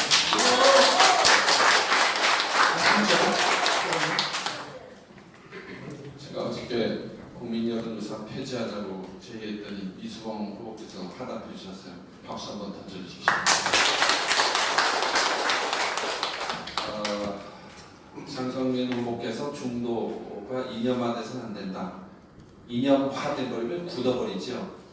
이념화되면 안 되지만 중도의 색깔을 분명히 하는 건 반드시 필요합니다. 저희 바른미래당 그런 방향으로 가야 된다고 생각하고요. 제가 정책기획관을 제주도청에서 꽤 했습니다. 그러면서 도정과 국정의 사이에서 일을 해보면서요. 구체적인 실무들을 해봤기 때문에 정당이 어떤 일을 했을 때 지방이 호응하고 지역이 반응하고 국민이 지지할 것인가에 대한 남다른 감각이 있다고 생각합니다. 아까 주택 문제 얘기했잖아요. 우리 사회에서 가장 큰 비용이 주택입니다. 지금 한국 경제가 주택, 부동산에 자금이 다 쏠려 있어서 생산 부분에 갈 돈이 다 묶여 있어서 경제가 안 돌고 있지 않습니까? 그리고 그렇기 때문에 주택비의 과도한 비용 때문에 쓸 돈이 없어서 구매력이 감소하고 있지 않습니까?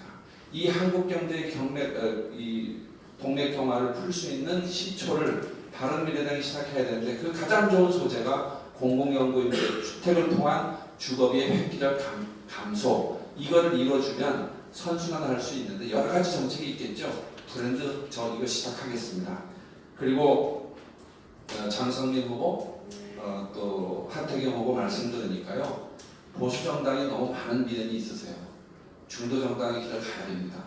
바른 정당이 국민의당과 통합하셨던 그분들의 그 결기, 자유한국당에 절대로 가지 않고 또 흔들릴 때 남들이 갈 때 이 당에 남아있는 바른정당 출신들 그분들의 뜻이 정말 어디에 있는가. 저는 중도로 보수니 진보로 얘기하지 않았을 때 중도를 정확하게 얘기했을 때 저는 함께 할 수 있다. 그게 진정한 통합의 길이다. 저는 그렇게 생각합니다. 고맙습니다. 오늘 라이브 방송으로 함께해 주시는 우리 당원 동지 여러분, 지지자 여러분, 그리고 오늘 직접 이 자리에 함께해 주신 당원 동지, 지지자 여러분들께 진심으로 감사의 말씀드리고 이제 150분째 이어지고 있기 때문에 임성철 위원장이 공동규 질문을 하나를 말씀 주시고요. 이 질문을 들으시고 쭉부터 순서대로 해서 마지막 발언을 이 공통 질문 더하기 자신이 하고 싶은 마지막 발언을 2분씩 드리고 시간을 정확하게 체크해서 우리가 이 카메라 화면을 알아서 추겠다 말씀을 드립니다. 그러면 윤석열 위원장 공동 질문 주시죠. 예, 안녕하십니까. 저는 전 심갑위원장 임승철입니다. 오늘 그 5분의 예비 후보자님들 말씀을 모두 쾌변이고 일가견이 있습니다. 그래서 다들 훌륭하신 분인데 그럼에도 불구하고 굉장히 답답합니다. 5분의 그 정책 공약을 들어보니까 우리 당이 지난 6.13 선거에서 참패를 한 국민으로부터 벌을 받은 그런 정당인가라는 생각, 의구심이 들어요. 잘 나가는 당의 정책 정교를 듣는 것 같은 착각이거든요. 그래서 장밋빛 신기루를 좀 보는 것 같아서 답답했고요. 저는 무엇보다도 아까 장성민 후보께서 메시지가 아무리 좋아도 메신저가 새롭지 않으면 관심이 없다는 말 동의하고요. 그보다 더 전제 조건이 있습니다. 그건 뭐냐면 메신저가 아무리 새로워도요. 잘못한 점에 대해서 반성과 대우 각성이 없으면 국민들은 절대 용서하지 않는다는 겁니다. 그 역지사지로 봤을 때 그 정의당의 고 노회찬 의원과 전 여루당의 고 노무현 대통령이 그 패족 수준의 그런 친도를 부활시키고 정의당이 지금 반등할 수 있는 이유는 잘못을 했는데 그 잘못에 대한 솔직한 인정과 반성이 있었기 때문입니다. 그런데 우리 지금 바른미래당은 지난 6.13 선거에서 사망 선고를 받았는데 왜 죽었는지 원인을 몰라요. 그거에 대한 정확한 반성과 회개, 행동으로서의 재발 방지를 통한 국민에 대한 신뢰를 못 주고 있고 특히나 지금 비대위는 그런 것들을 전혀 하지 못하고 있기 때문에 국민들부터 관심조차도 멀어지고 있습니다. 그러한 것이 오늘날 우리 바른미래당의 서글픈 현실인데 이런 지점에 대한 언급과 통렬한 자기 성찰이 없는 부분이 안타까워서 질문을 드립니다. 질문하겠습니다. 후보자들께서는 바른미래당의 대국민, 대당원 석고 대제의 키포인트를 무엇이라고 생각하는지요? 이상 질문 마치겠습니다. 제가 좀 의사진행 반응하겠습니다. 지금부터 장성주 후보부터 한준 육순으로 2분씩 본인의 마무리 발언과 임성철 위원장의 바른미래당 속고대지에 대한 것하고요. 또 하나 제가 질문 올립니다. 제 개인적인 질문이 아니라 지금 페이스북 라이브 방송에서 가장 핫하게 떠오르는 공통 질문이 있습니다.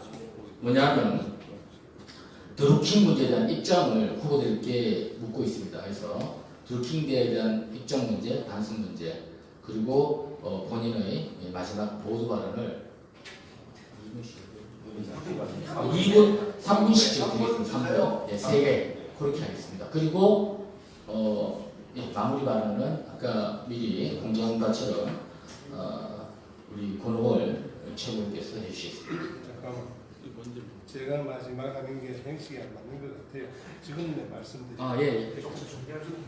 준비 시간 제가 지금 마무리 말씀하는 게 행식이 맞는 것 같습니다. 당연히 이제 출마를 결심해 주신 후보자님들께 그 결단에 대해서 고맙다는 말씀을 드립니다. 그리고 저는 요즘 지역 안동에서 모두 수고를 하고 있습니다. 수고를 하고 있는데 몇 번 이 행사를 준비하시는 분과 연락을 하고 참석을 했을 때 그래도 열정을 가지고 이 바른미래당을 살려보겠다는 당원들이 참 많으시구나. 그러면서 또 고무가 되면서 또 지역에 돌아가면은 이게 역부족이구나 이런 생각을 합니다. 오늘 제가 여기서 다시 느낀 것이 당원 동지들이 열정이 참 많으시구나 이런 생각을 합니다. 짧게 이런 말씀을 드립니다. 저 바른미래당 사망 선고를 내렸다고 지난번에 이야기를 했습니다. 살기 어려울 거다 이야기를 했습니다. 그리고 주권자인 국민들은 이거다 저거다 선택을 하지 중간을 선택하지 않는구나. 저는 중간을 선택하기 위해서 부단히 애를 썼는데 제 스스로 지역구에서 내 판단과 내 결정이 잘못되었다고 인정을 했습니다. 그러면서 한 분이 이런 이야기를 하더라고요. 힘도 안 되고 능력도 안 되는 사람들이 뭘 하겠다고 나서지 마라. 정말 정말 국민을 위한 정책을 하고 싶다면은 고생하는 현장에 가서 같이 고생 좀 해라. 뭐 그렇게 어렵게 생각하느냐? 지난번에 광화문에서 최저임금, 내연 최저임금 8,350원 우리 죽겠다고 소상공인들이 농성을 했고 어제 결정됐습니까? 아마 농성 풀고 불복종 운동 하겠다고 저는 언론에 봤습니다. 그때는 그런 이야기 했습니다. 바른미래당 국회에서 최저임금에 대해서 발언하고 법 개정안 내지 말고 당 지도부가 농성할 때 같이 농성하시는 게 제일 낫지 않느냐. 그리고 한 5명씩 교대를 하면은 그렇게 힘들지도 않을 거다. 한 4월 하게 됐을 때는 또 이마들 사진 찍으러 갔구나 하지만은 처음부터 끝까지 같이 앉아서 농성하는데 같이 밥 먹고 같이 이야기하고 하면은 분명히 그분들의 진정성을 느끼면서 바른미래당은 최소한 최저임금에서만은 우리가 같이 뜻을 하는구나 이렇게 받아들일 거다. 그 이야기를 했었습니다. 오늘도 그 이야기를 하고 싶습니다. 농성장을 아마 해산할지 모르겠습니다. 최저임금 그 문제는 계속 진행되고 있고 분명한 것은 소상공인들이 불복종 운동 하겠다고 이야기를 했습니다. 저는 후보분들이 같이 공동으로 농성이면 농성, 불복종이면 불복종 좀 같이 해주셨으면 좋겠어요. 그리고 여기 당원들도 조를 짜가지고 하루에 10명씩 그럼 일주일이면 일주일에 한 번 나가면 되지 않습니까? 그런 데서 우리가 국민들의 이 여론을 이끌어갈 수 있는 것이지 어떤 말을 해도 이미 국민들은 바른미래당 보지 않고 있기 때문에 9월 2일 전당대회 그 전까지 그 이후에도 주요한 이슈가 있으면은 우리 몸을 씻자. 그런 성과 기대하지 말자. 그런 것이 몇 달 실속이 되면은 저는 바른미래당 지지율 분명히 오른다고. 올랐을 때 우리가 뭐 할 수 있는 지렛대라든가 이걸 잡는 것이지 그전에는 어떤 이야기를 해도 우리의 노력이 허사가 되지 않겠나 이런 말씀을 드리면서 이번에 출마하신 후보자님들 그 결단에 대해서 경의를 표하면서 그런 이슈가 있는 현장에 같이 가서 자리를 같이 하시든지 교대교대를 하시든지 그렇게 해주실 것을 간곡하게 요청을 합니다. 비대위와 당 지도부에 이런 이야기를 했지만은 저 스스로 그렇게 큰 기대를 해서는 안 되겠구나 그렇게 판단하기 때문에 오늘 여기 같이 오신 후보자님 당원 동지 여러분 우리라도 그런 현장에 가서 좀 같이 고생 좀 하자 이 말씀 꼭 드리고 싶습니다. 마치겠습니다. 오늘치님 고맙습니다. 수고 부탁드립니다. 오늘치님 고맙습니다. 그러면 지금부터 정확하게 3분씩 하고요. 제가 30초 전에는 말씀으로 알려드리고 그 다음에 끝나면 화면을 치우겠습니다. 장성철 후보 해주시기 바랍니다. 임순철 위원장님 귀한 지적 진심으로 감사합니다. 저는 한 개인이든 단체든 조직의 구성원으로서 활동을 할 때 가져야 될 기본적인 자세 그것은 조직이 힘들어하고 위기일 때 본인의 역할이 있다면 그 역할을 주저하지 않고 하고 또 책임을 다하는 자세 그게 제일 우선이라고 생각합니다. 그 약간의 희생이 있다 하더라도 그걸 감당할 수 있는 용기 저는 그렇게 생각하고요. 지난 도지사 선거 출마 과정부터 현재 여기 오늘 앉아있는 이 과정까지 국민으로부터 평가를 혹하게 받았지만 그래도 중도 정당으로서의 바른미래당이 서기를 바라는 그런 지지자들의 뜻에 마음에 부응하는 것이 우선적인 도리다. 그것이 어찌 보면 석고대제가 아닌가 그런 생각으로 이 자리에 앉아있다 이렇게 말씀드리고요. 같은 얘기를 반복하겠습니다. 국민의당이 양당 거대 기득권 체제를 타파하겠다고 선명하게 중도 녹색 깃발을 들었을 때 우리는 성공했습니다. 중도의 깃발을 들고 바른정당과 국민의당이 통합을 하자고 외칠 때 국민들은 호응을 했습니다. 그 후에 중도의 색깔을 잃어버리고 지방선거에서 저는 참패했다고 생각합니다. 이제 다시 강력하고 선명한 중도 정당의 노선을 분명히 하는 것이 중요하다 생각합니다. 그러면 무엇이 강력하고 선명한 중도 노선이냐 하나만 말씀드리겠습니다. 사람들 헷갈리게 하면 안 됩니다. 동지들 헷갈리게 하면 안 됩니다. 당원들을 우롱해서도 안 됩니다.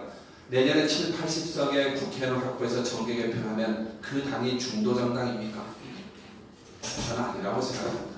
그 중도의 색깔을 가진 이 당에 있는 많은 자원과 이 당원들과 함께 총선에서 높은 지지율을 받은 상태에서 이 당에서 자원을 발굴하고 그래서 중도의 색깔을 분명히 한 그런 후보들을 당선시킬 때 이 당이 강력한 중도 정당으로 성장하는 것이라고 저는 생각합니다. 그래서 저는 이 당을 다른 정치 세력에 넘기거나 다른 정치 세력과 이합집산을 하면서 정계 개편을 얘기하는 것은 이번 지도부 선거에 나오는 분들의 당원들에 대한 모욕이라고 생각합니다. 저는 반드시 이 당의 지지율을 끌어올려서 젊은 혁신 지도자로서 당을 성공시켜서 이 당이 중도 정당의 역할을 제대로 하는 것만이 한국 정치의 개혁이고 당원들에 대한 뜻을 받드는 일이라고 생각하기 때문에 그 길을 굳건히 가겠습니다. 도와주십시오. 선택해 주십시오. 반드시 보답드리겠습니다. 고맙습니다.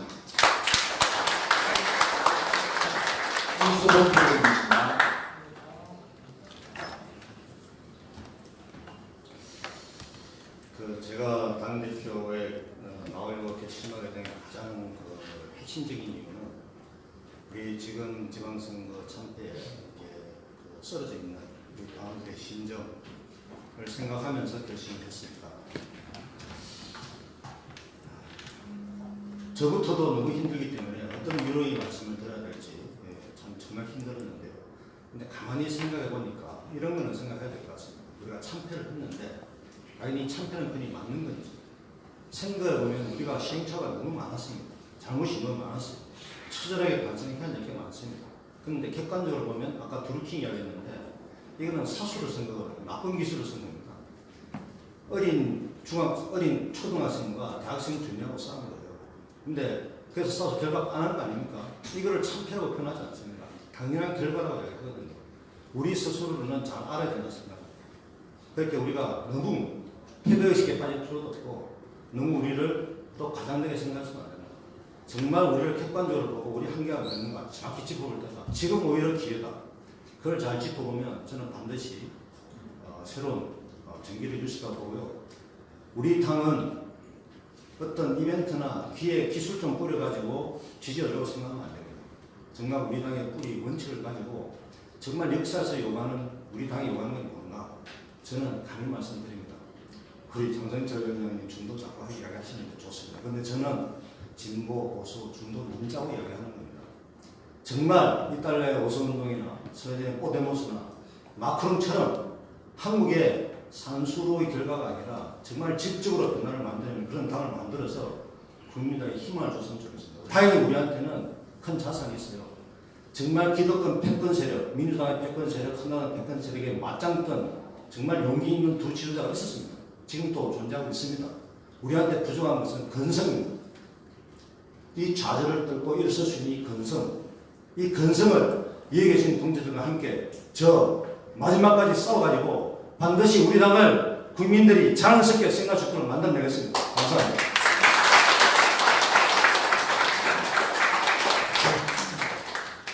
김영환 후보님. 예, 그렇게 가겠습니다.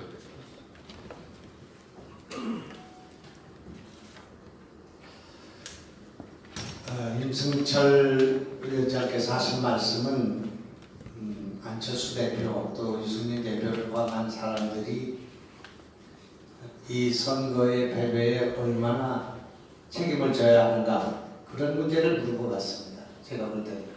네, 그런데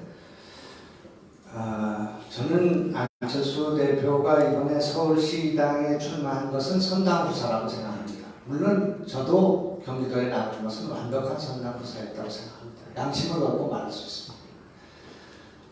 그런데 성공하지 못했고 우리 전국선거에서 패배했습니다. 우리는 심장이 멎었고 폐가 기능이 정지됐습니다. 이제 심폐소생으로 이 당이 살아날 수 있는가를 묻고 있는 지금 이런 상황이라고 생각합니다. 거기에 책임이 없을 수 없다고 생각합니다. 그러나 그것이 다라고 생각하지는 않습니다.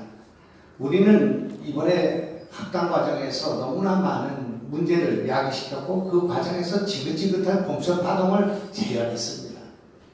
그리고 자유한국당과 바른미래당이 뭐가 다른지를 구별할 수 없는 상태가 돼서 우리 당 지지자들이 정의당을 찍는 그런 일들이 벌어졌습니다. 정체성의 혼란이 왔습니다. 합당은 옳은 것이었지만 합당 과정에서 너무 부작용이 많았다고 생각합니다. 정치력을 발휘하지 못했다고 생각합니다. 이것이 우리 모두의 문제라고 생각합니다.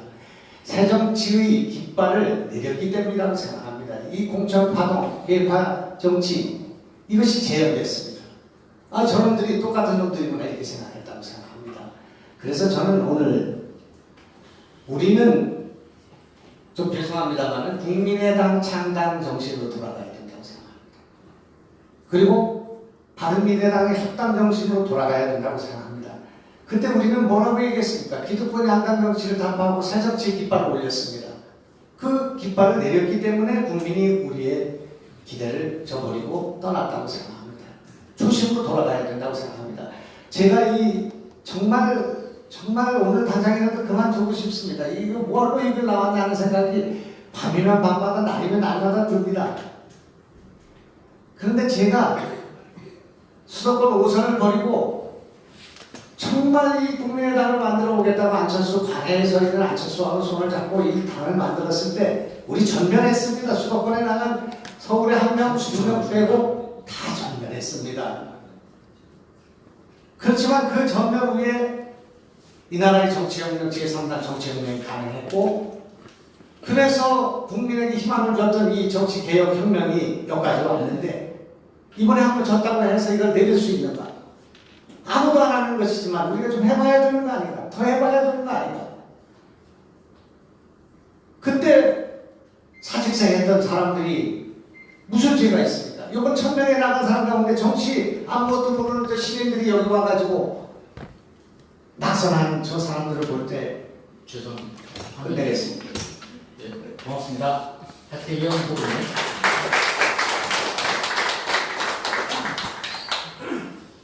예, 일단 좀 시간이 많이 부족해가지고 다 후보님들 개별적으로 좀 당원들을 만나실 건데 저도 내일 2시에 이 자리에서 간담회를 하니까 좀 부족하다고 느끼신 분은 내일 한 번 더 와주셔도 되겠습니다.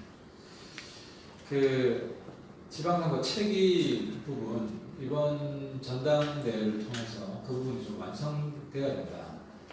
그것은 사람 교체라고 생각합니다. 지방선거 때 우리 국민들 우리나라에 대해서 가졌던 이미지를 완전히 불식시키고 정말 새로운 창당을 하는 그런 사람을 대표로 만들고 최고위원으로 만들고 이것이 지금 우리 당이 해야 될 일이 아닌가 하는 생각이고요. 두 번째로는 언행일치를 해야 됩니다. 제가 바른정당 때부터 바른미래당 지금까지 한국당과 차별화에 가장 헌신적이고 선도적으로 싸웠습니다. 다들 잘 아실 겁니다. 그리고 홍준표 저렇게 몰아내는데 1익을 담당을 했습니다. 그 왜 그랬냐? 우리가 정말 매력적이고 유능한 그리고 강력한 대표 야당이 되어야 되기 때문입니다. 그러면요, 대표 야당이 되어야 된다는 주장만 해서는 안 됩니다. 누군가 싸울 때 국민들이 주목을 합니다. 전선을 분명히 그어야 우리가 어느 편인지 분명해져야 국민들이 주목을 합니다. 민주당이 잘못하는 거 정말 앞장서가지고 싸우는 사람한테 국민들이 주목을 합니다. 그러니까 뭐 싸운다는 말 혹은 뭐 바른 소리 하고 바른 주장을 하고 그래서 제가 우려하는 것 중에 하나가 중도, 보수 이 말에 속아 넘어가면 안 됩니다. 그 내용이 뭐냐? 중도의 내용이 뭐냐? 개혁, 보수 내용이 뭐냐? 중도, 보수 우리 국민들이 이번에 다 심판했습니다. 그 내용이 보니까 흐리멍텅하고 한국당과 뭐가 다른지 모르겠고 외형으로 다 실패한 거 아닙니까? 하지만 하태경 이름 석자로 국민들이 떠올리는 게 있습니다. 한국당과 쉽게 타협하지 않겠구나. 새로운 야당을 만들겠구나. 정말 바르구나. 바른 소리 하구나. 어떤 어려운 상황 속에서도.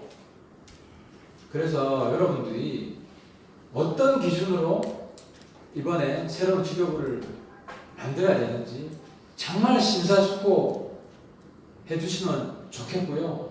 우리 당 이름에 정답이 있습니다. 바른 과거가 아니고 바른 미래를 뽑아주셔야 되고요. 틀린 미래가 아니고 바른 미래를 뽑아주셔야 됩니다. 고맙습니다. 고맙습니다. 후보께서 답변하시고 마무리가 제가 저한테 주어진 질문들에 대해서 답변을 마저 해드리면서 이 당에 대한 비전 마무리를 하겠습니다. 정당의 전립 목적은 정권 획득, 권력 획득입니다. 정권 획득과 권력 획득에 대한 비전과 전략과 자신감이 없는 정당은 권력을 가질 수 없습니다. 정당 목적에 부합하지 않습니다. 당대표는 전 당원과 의원과 국민에게 이 당이 집권당이 될 수 있다는 비전과 전략으로 정치를 해야 됩니다. 첫째, 그것입니다. 이제 우리는 자꾸 과거를 이야기해서 안 됩니다. 이 당 탄생한 지 2년, 3년도 안 됐습니다. 저는 민주당에서부터 이 당, 저 당, 법당, 여당, 불당, 성당을 한 번도 넘나들지 않고 30년 외길을 걸어왔는데 정치는 정체성, 경제는 생존, 교육은 미래, 이게 본질입니다.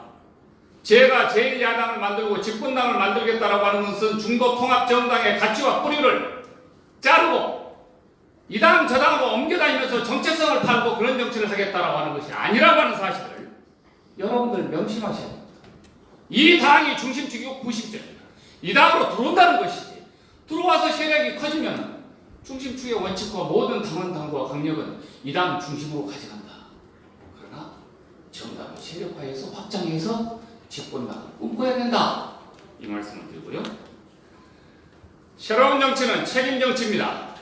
윤리적으로, 양심적으로, 도덕적으로 타락한 사람들이 책임을 져야 되는데 제3, 3당에 다시 내가 하겠다고 나오면 그 다음에 미래가 없습니다. 저는 과감한 책임 정치를 추구할 것입니다. 국민이 당에, 정치에 신뢰를 보내지 않고 있는 이유는 책임지지 않기 때문입니다. 엄정하게 당을 이끌 것입니다. 드루킹 사건에 대해서는 지금 현재 드루킹 사건의 특별검사는 이거 별로 무용하다.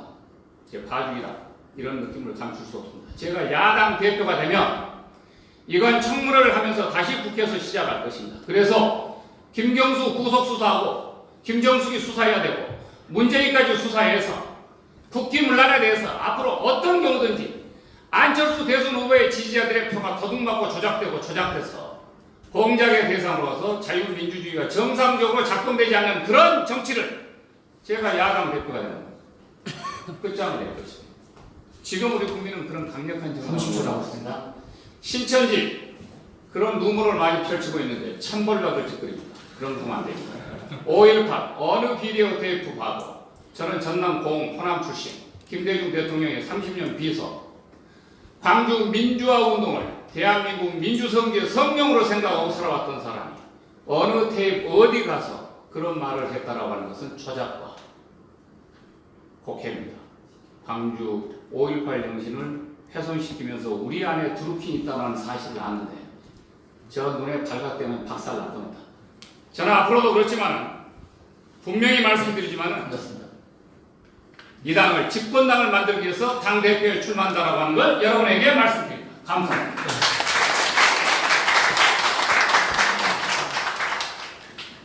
5분 정도 진행하며 폐선을 하겠습니다. 오늘 바른미래당을 사랑하는 당원 동지들과 전 시도당 위원장 협의회, 전 원내적 위원장 협의회, 현 바른미래당 원외 비상대책위원회가 함께 했습니다. 정말 놀랍습니다. 정말 감동 먹었습니다. 이렇게 많은 분들이 페이북을 통해 라이브 방송을 봐주신 우리 당원동지 여러분, 지지자 여러분, 그리고 180분 동안 100여 분이 정말 화장실 가는 것도 참으시면서 이렇게 여기도 없습니다. 정말 우리 당에 희망이 있다는 그 점을 알려드립니다. 그리고 제가 말씀드립니다. 혹시 저희들이 여러 가지로 진행에 불편함을 끼쳤다면 널리 해양해 주시기 바랍니다. 그리고 후보 하태경이 아닌 하태경 의원께 감사드립니다. 이 장소를 제공해 주셨습니다. 예, 고맙습니다. 박수.